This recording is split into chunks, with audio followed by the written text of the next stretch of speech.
चुनाव की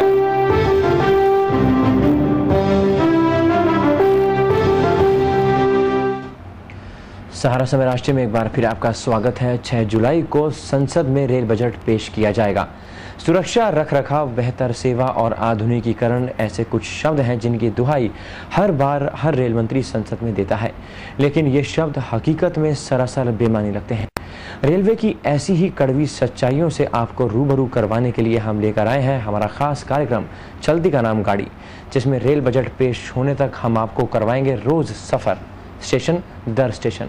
चलती का नाम गाड़ी में आज हम सैर करेंगे मध्य प्रदेश में सतपुड़ा के पहाड़ों की, लेकिन जरा संभल कर बैठिएगा, रास्ता जोखिम भरा है। तो आइए सवार होते हैं हमारे संवाददाता मनोज शर्मा के साथ राजकोट और जन शताब्दी एक्सप्रेस में और देखते हैं भोपाल से करेली के नज़ारे।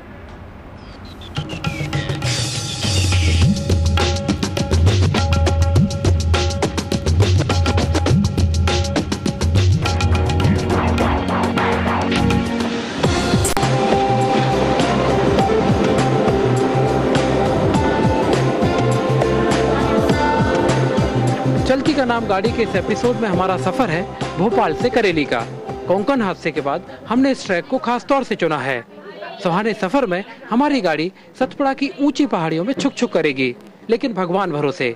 और हम एक कस्बे का दर्द बांटने की कोशिश करेंगे जहां रेल के नाम पर सैकड़ों बलि चढ़ चुकी हैं।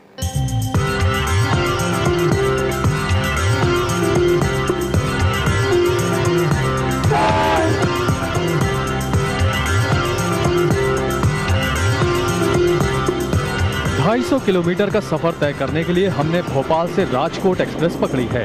पहला पड़ाव होशंगाबाद है, लेकिन इससे हम लौटते वक्त रूबरू होंगे। फिलहाल सीधे चलते हैं इटारसी। ये इटारसी जंक्शन है, मध्य प्रदेश का सबसे पुराना, सबसे बड़ा जंक्शन।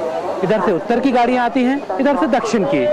चारों दिशाओं के हजारों मुसाफिर, सबके लिए रेलवे का एक ही पैगाम, मशीनी पैगाम, आपकी यात्रा सफल, सुखद और मंगलमय हो।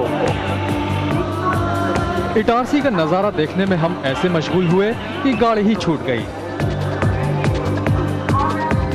दौड़कर लेट लतीफ पैसेंजर तो पकड़ ली, लेकिन असली मुश्किलें तो फिर शुरू हुई। सतपुड़ा के पहाड़ों को चीरती हुई पटरियां, और अगर तेज बारिश हो जाए तो ये पत्थर आकर पटरियों पर ही लेट जाते हैं। लेकिन कोंकण जैसे हादसों के बाद ये रोमांटिक कहानी डरावनी हो जाती है, और मुसाफिरों पर इसका क्या असर होता है देखते हैं। ये जो कोंकण में हादसा हुआ, इसी तरह पहाड़ों में से जो पत्थर आकर गिर गया पटरी पर, तो जो आपको क्या लगता है इस तरह के सफर में निकलने से? पहाड़ों के किनारे से जो ट्रैक निकले हुए हैं वो आए दिन पत्थर गिरते हैं, जिससे ट्रेनें लेट हो जाती हैं, और सुरक्षा भी कोई खास सुरक्षा नहीं है इससे। मैदानी इलाकों को पीछे छोड़ कारवां सतपुड़ा की पहाड़ियों से गुजर रहा है। मंजिल तो दूर है, हमें भी जल्दी नहीं। छुक छुक गाड़ी और पहाड़ों के बीच पनपते इश्क को करीब से दिखाने के लिए मैं इस छोटे से बागड़ा तवा नाम के स्टेशन पर उतरा हूँ।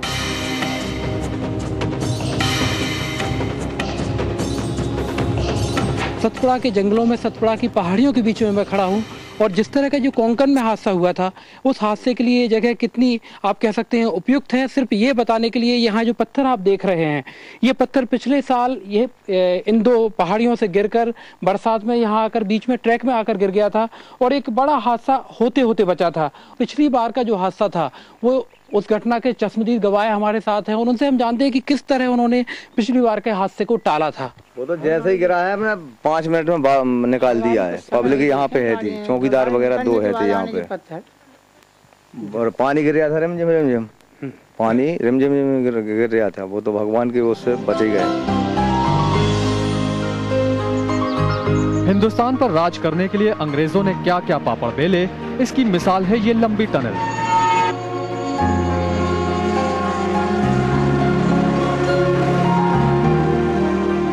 अंधेरी सुरंग में घुसने की हिम्मत ना हुई तो हम ऊपर चढ़ दिए। देखिए दूर दूर तक ट्रैक पर दोनों तरफ पहाड़ है, लेकिन कोई दिखाई नहीं दे रहा है। ऐसे में अगर कोई पत्थर आकर गिर जाए तो कोंकण जैसा हादसा कौन टाल सकता है?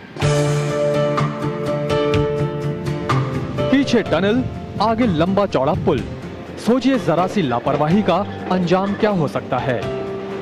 हमारे सफर का मकसद सैर सपाटा नहीं है, बल्कि उन बातों को सामने लाना है जो आमतौर पर रेलवे प्रशासन छिपाता है। मसलन इटारसी के पास ही बना हुआ तवा नदी पर बना हुआ ये पुल।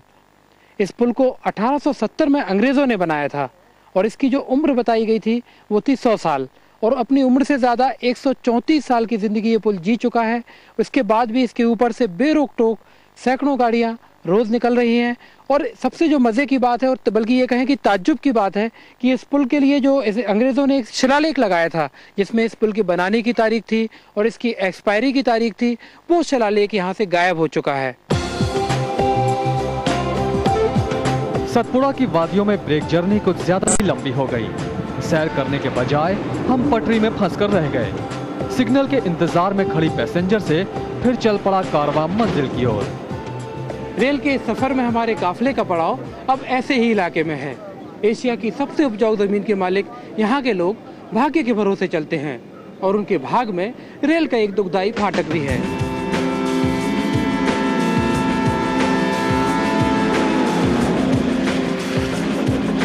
मंजिल पर पहुंच कदम चल पड़े खूनी फाटक की ओर, जिसकी खातिर हम करेली जैसे गुमनाम कस्बे आए हैं। करेली कभी आओ तो जायकेदार गुड़ जरूर खाना, लेकिन नेशनल हाईवे पर बसे इस कस्बे के दिल से निकले रेल के इस फाटक ने 35,000 लोगों के मुंह का जायका बिगाड़ के रखा है।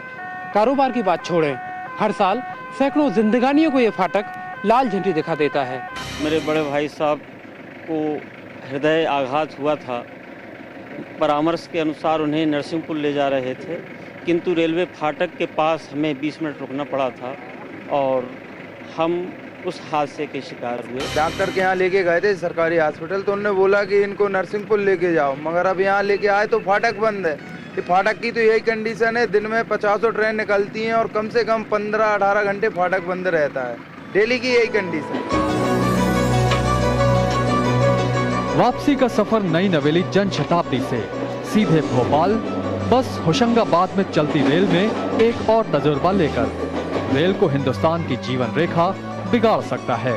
भोपाल से करेली के बीच में होशंगाबाद पहला पड़ाव है, लेकिन मैं लौटते वक्त इसका जिक्र कर रहा हूँ सिर्फ ये साबित करने के लिए कि भारतीय रेल किस कदर भगवान भरोसे चल रही है। यहाँ नर्मदा नदी पर 2 पुल हैं, एक नया एक पुराना वो भी अंग्रेजों के जमाने का। 100 साल की अपनी उम्र पूरी कर चुका है और अभी अभी हम उसके ऊपर से गुजरे हैं।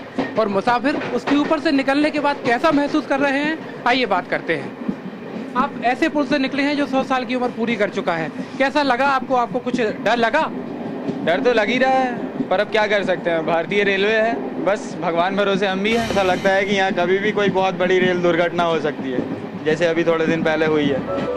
सरपट दौड़ती गाड़ी फिर घुस गई सतपुड़ा की वादियों में और हम भी खो गए बेहतरीन नजारों का मजा लेने में। चलती का नाम ही तो गाड़ी है, फिर रुकेगी कैसे? लेकिन मुझे रुकना होगा क्योंकि नवाबों की नगरी आ गई है।